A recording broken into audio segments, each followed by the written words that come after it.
रहमतों की कान, मग़फ़िरत का पैगाम हमारे दरमियान है। रोज़ा जब इंसान रखता है तो कुछ निढाल महसूस करता है, ख़ास तौर पर जब इफ्तार का वक्त आता है तो प्यास से ज़बान सूखती है और बाज़ औक़ात बंदा कभी कभी थोड़ी थोड़ी देर बाद घड़ी देखता है कि अब कितनी देर बाकी है कि जब मैं खाऊंगा, जब मैं पी सकूंगा। यहाँ दो तीन बातें बड़ी लतीफ़ हैं, बड़ी खूबसूरत है। पहली बात तो ये कि इसमें जो बंदगी है ना, जो अल्लाह से मोहब्बत नजर आती है कि सामने पानी मौजूद है, खाना भी मौजूद है, मगर मेरे रब का हुक्म अभी तक नहीं हुआ है, अभी इफ्तार का वक्त नहीं हुआ है।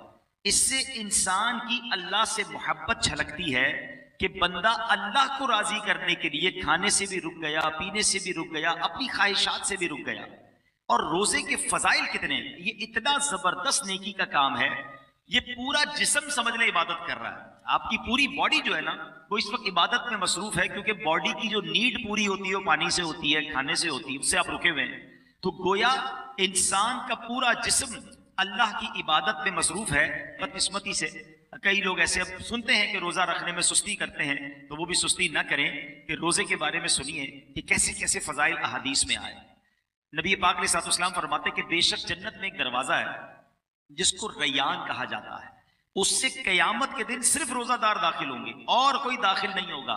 स्पेशल डोर होगा जन्नत का। आप देखते कभी कभी एयरपोर्ट पर जाते हैं या किसी जगह जाते हैं, एक वीआईपी गेट होता है और उस वीआईपी गेट से लोग दाखिल होते हैं जो वीआईपीज होते हैं।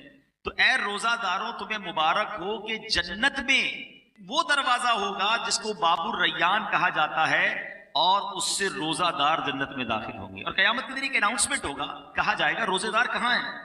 वो लोग खड़े होंगे, उनके अलावा कोई उस दरवाजे से दाखिल ना होगा। जब ये दाखिल हो जाएंगे ना, तो जन्नत का वो डोर, वो दरवाजा बंद कर दिया जाएगा।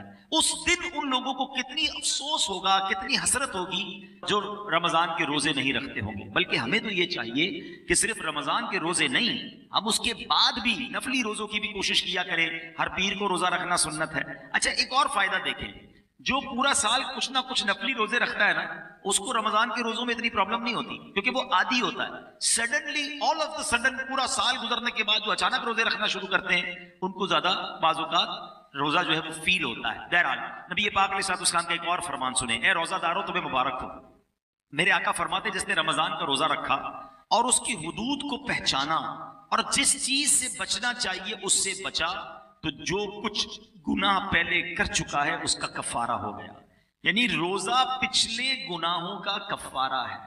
रोजे की एक और शानदार फजीलत, नबी पाक फरमाते जिसने एक दिन का रोजा रखा, अल्लाह अज़्ज़ व जल की रिजा हासिल करने के लिए अल्लाह अज़्ज़ व जल उसे जहन्नम से इतना दूर कर देगा जितना एक कौवा जो बचपन से उड़ना शुरू करे यहां तक कि बूढ़ा होकर मर जाए। अच्छा, कौवे की उम्र बताई जाती है कि 500 साल होती है। 500 साल तक परिंदा उड़ेगा तो कितना दूर होगा? अल्लाह एक रोजा रखने वाले को जहन्नम से उतना दूर कर देगा। मुबारक हो उनको जो पूरा महीना रोजा रखते हैं और माशाल्लाह नफली रोजे भी रखते हैं। एक और खूबसूरत बात, मेरे आका अलैहिस्सलाम फरमाते हैं हर शय के लिए